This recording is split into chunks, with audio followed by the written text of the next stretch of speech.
আজ আমরা বানাবো তালের বড়া।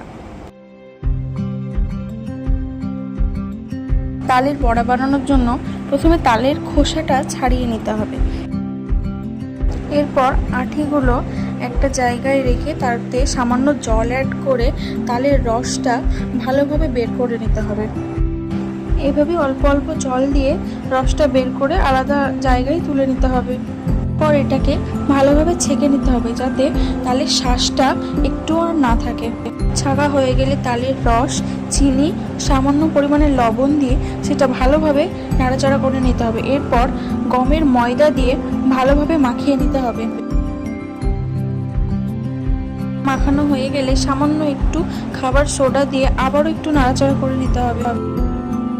এরপর গরম তেলে ভেজে নিতে হবে লাল লাল করে।